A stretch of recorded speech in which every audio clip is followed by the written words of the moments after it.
बिस्मिल्लाहिर्रहमानिर्रहीम। अस्सलामुअलैकुम। नाज़रीन कराम, नई वीडियो में आपको खुश आमदीद कहते हैं। लिटरली पाकिस्तान में इस वक्त एक डेडलॉक है और इलेक्शन के हवाले से जो इस वक्त हुकूमत है उसके जो दो मेन प्लेयर हैं, खबरें ये आई हैं कि आसिफ अली जरदारी और नवाज शरीफ ये किसी भी तरह फौरी इलेक्शन के हक में नहीं है। फौरी से मुराद मैं मार्च अप्रैल की बात कर रहा हूं। वो कह रहे हैं कि हम इस हवाले से किसी भी इंतहाई कदम तक जा सकते हैं। ये बात बहुत इंपॉर्टेंट है और इसका ताल्लुक इमरान खान की जिंदगी से भी है। रात पीपल्स पार्टी की यहाँ पर जो इंपॉर्टेंट मीटिंग्स हुई, मैं आपको उसकी रोदात भी सुनाऊंगा और जो नून लीग के लोग बातें कर रहे हैं वो भी आपको सुनाऊंगा। फिर आप इस सारी गुफ्तगू को इस तनाजुर में देखिएगा कि इमरान खान जो कह रहे हैं कि एक बड़ी अहम शख्सियत ने उन्हें बराह रास्त ये बात कही है, चौधरी गुलाम हुसैन ने ये बात कही है कि उनके बारे में ये ऑर्डर जारी किया गया कि हमें इमरान खान की डेड बॉडी चाहिए। एक बड़ा संगीन सूरत हाल है। एक तरफ आर्मी चीफ का मामला है, उनकी एक्सटेंशन है या रिटेंशन है या अपॉइंटमेंट है, नए ने आना है या मौजूदा सेटअप ने कंटिन्यू करना है। दूसरी जानिब नून लीग और पीपल्स पार्टी इस बात पर बिल्कुल मुत्तफिक हैं कि इलेक्शन नहीं होने देने। वो बाहर जो मर्जी बातें करते रहें, लेकिन ये मैं आपको बता रहा हूं कि किसी कीमत पर इस वक्त पीपल्स पार्टी और नून लीग इलेक्शन नहीं चाहते, क्योंकि पाकिस्तान के गली कूचों में जो इमरान खान की सपोर्ट है, पीपल्स पार्टी और नून लीग के उम्मीदवारों की जमानतें जब्त होनी है। उनको उम्मीदवार नहीं मिलेंगे। जिस तरह इस्लामाबाद के बल्दियाती इलेक्शन में 101 यूनियन काउंसिल्स हैं, दिसंबर में ये इलेक्शन होना है और 60% हलकों पर कम से कम नून लीग और पीपल्स पार्टी को कोई कैंडिडेट नहीं मिला और लोग छोड़कर जा रहे हैं। मुस्तफा नवाज खोखर को आपने देखा, जो बहुत ही लॉयल थे पीपल्स पार्टी के साथ, उन्होंने भी अपनी राहें जुदा कर ली हैं। पीपल्स पार्टी और नून लीग अवामी पजीराई से बिल्कुल इस वक्त महरूम है। इसलिए उन्होंने इस वक्त जो फैसला किया है कि इलेक्शन के लिए वो हर कदम उठाएंगे, तो गोया एक हेड ऑन है, एक जंग की सी कैफियत है, क्योंकि पाकिस्तान की एस्टेब्लिशमेंट जिस हुकूमत को लेकर आई या जिसको इन्होंने सपोर्ट किया, वो नून लीग, पीपल्स पार्टी और मौलाना फजलुर रहमान की ये इलेक्शन नहीं चाहते।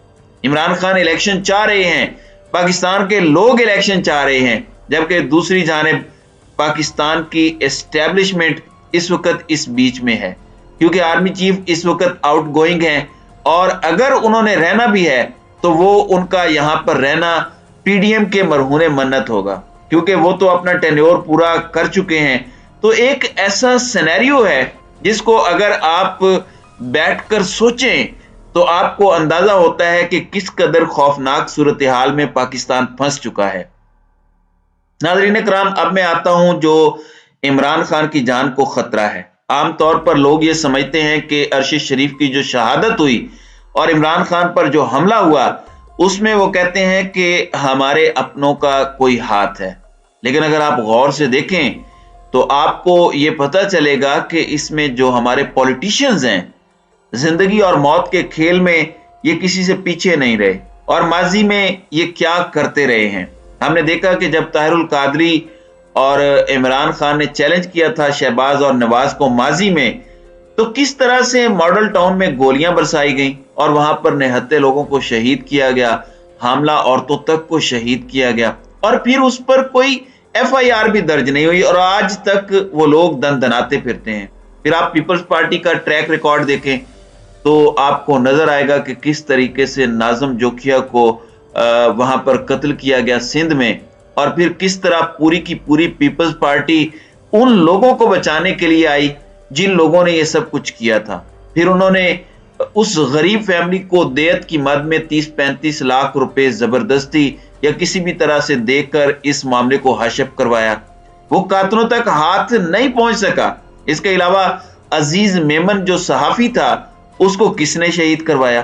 तो कत्ल करवाना इन सियासी जमातों के लिए, इन लोगों के लिए कोई बड़ी बात नहीं है, बल्कि लोग तो यहां तक भी कहते हैं कि मोहतरमा बेनजीर भुट्टो की शहादत में हामिद करजई को इस्तेमाल किया गया था। अब कभी भी इस बात की तफ्तीश नहीं हुई और सारे का सारा मलबा इन्होंने जिस पर डालना था जाहिर है वो डाला गया और इसके जो बेनिफिशियरी थे वो पाकिस्तान के सियासतदान थे। तो इस वक्त इमरान खान है।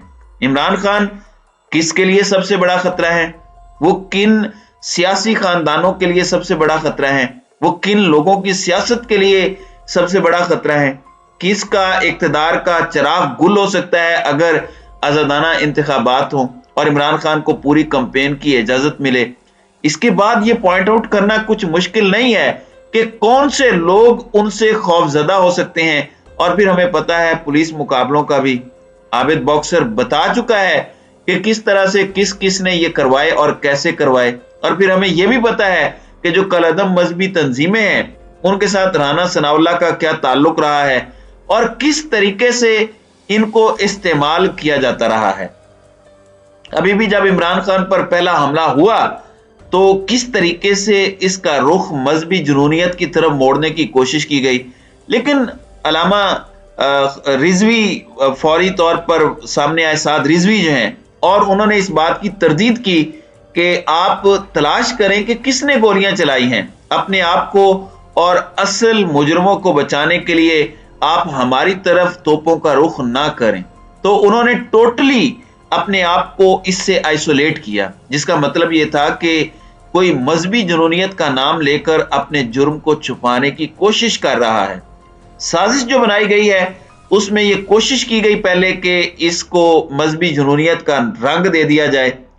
अब इमरान खान का लॉन्ग मार्च पिंडी पहुंचने वाला है, उनकी हिफाजत के लिए बहुत बंदोबस्त किया गया है, लेकिन जाहिर है अवाम के बीच में तो आना पड़ेगा इमरान खान को। इन हालात में अब जो बात चौधरी गुलाम हुसैन ने कही है कि एक बड़ी अहम शख्सियत ने उन्हें डायरेक्टली बताया कि ऑर्डर कर दिया गया है कि हमें इमरान खान की डेड बॉडी चाहिए। खुदा न खास्ता अगर जिन लोगों ने ये किया है, अगर उन्होंने अमली जामा पहनाने के लिए कोई दूसरी अटेम्प्ट की तो फिर क्या इसके नताइज निकलेंगे, पाकिस्तान के लिए इसके क्या कॉन्सिक्वेंसेस होंगे। क्या ये पाकिस्तान को तोड़ने की कोई साजिश है ताकि कोई ऐसा वाकया हो जिसके नतीजे में इतना बड़ा रद्द अमल हो।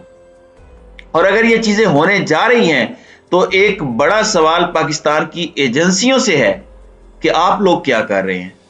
बड़ा सवाल चीफ जस्टिस ऑफ पाकिस्तान से भी है कि फिर आप ये सब कुछ खामोशी से क्यों देख रहे हैं। जो पाकिस्तान की एजेंसीज हैं, जब मोहतरमा बेनजीर भुट्टो पाकिस्तान में थी तो उनको हमारी एक इंटेलिजेंस के सरबराह ने जाकर कहा था कि आप लियाकत बाग के जलसे में ना जाएं, वो चली गई और फिर उनकी शहादत हो गई। तो क्या पाकिस्तान में इस वक्त जो एजेंसीज हैं वो इमरान खान जो फॉर्मर प्राइम मिनिस्टर हैं, जो पाकिस्तान के नहायत पॉपुलर लीडर हैं, इस वक्त एक ऐसी हकीकी आज़ादी और पाकिस्तान में एक ऐसा बयानिया उन्होंने दिया है कि जिससे पूरी पाकिस्तानी कौम यकसू होकर उनके पीछे खड़े हैं, क्या उनकी हिफाजत की जिम्मेदारी पाकिस्तान की एजेंसियों की नहीं है? क्या ये सिर्फ हुकूमत की ताबेदार है? क्या किसी ने उनसे बात की है? ये बड़े अहम सवालात हैं। अब अरशद शरीफ की शहादत की इन्वेस्टिगेशन होगी तो पता चलेगा कि किसने वारदात डाली है। तो ये जो हमारे सियासतदान हैं जो एक माफिया की तरह एक्ट कर रहे हैं, जिनको सुप्रीम कोर्ट ऑफ पाकिस्तान ने अपनी जजमेंट में सिसिलियन माफिया कहा था, कहीं उनके हाथ तो इस साजिश में नहीं है। तो बड़ी जरूरत है इन्वेस्टिगेशन की। और जिस तरीके से जिंदगी मौत का मसला बना के बैठे हैं नून लीग वाले, पीपल्स पार्टी वाले, मौलाना फजलुर रहमान, और जिस तरीके से वो धमकियां दे रहे हैं पंजाब हुकूमत को अपने वर्कर्स की बुनियाद पर, जहां जहां पर उनकी हुकूमतें हैं वहां पर जो कत्ल हुए, जो जुल्म हुआ है, जिस तरह उनको छुपाने की कोशिश ये हुकूमत और ये सियासतदान करते रहे हैं, तो ये कुछ बईद नहीं है कि ये साजिश जो इमरान खान के इर्द गिर्द बुनी जा रही है उनका भी कोई इसमें अहम किरदार हो। मैं उन पर इल्जाम नहीं लगा रहा, मेरे पास कोई एविडेंस नहीं है, लेकिन माजी के ट्रैक रिकॉर्ड को देखते हुए और इस वक्त इनके स्टांस को देखते हुए यह सवाल उभरता है कि क्या इन्वेस्टिगेशन में इस सवाल पर भी गौर करना चाहिए। और जो हमारी एजेंसीज हैं, क्या ये उनके लिए जरूरी नहीं कि वो इमरान खान से मिलें, उनकी सिक्योरिटी का भरपूर बंदोबस्त करें। फिर जनरल फैज अली चिश्ती ने कहा कि फौज का किरदार एक चौकीदार का है और अगर घर के बच्चे लड़ने लगे तो उनको बैठाने की ساتھ میں ضرورت ہوتی ہے، تو کیا اس وقت پاکستان کی اسٹیبلشمنٹ اپنے اس فرض سے غافل ہے؟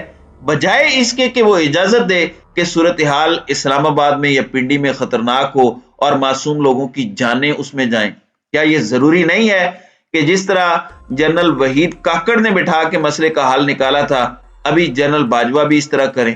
تو یہ کچھ سوالات ہیں جو میں ان لوگوں کے لیے چھوڑے جا رہا ہوں جو اس کے اصل ذمہ دار ہیں۔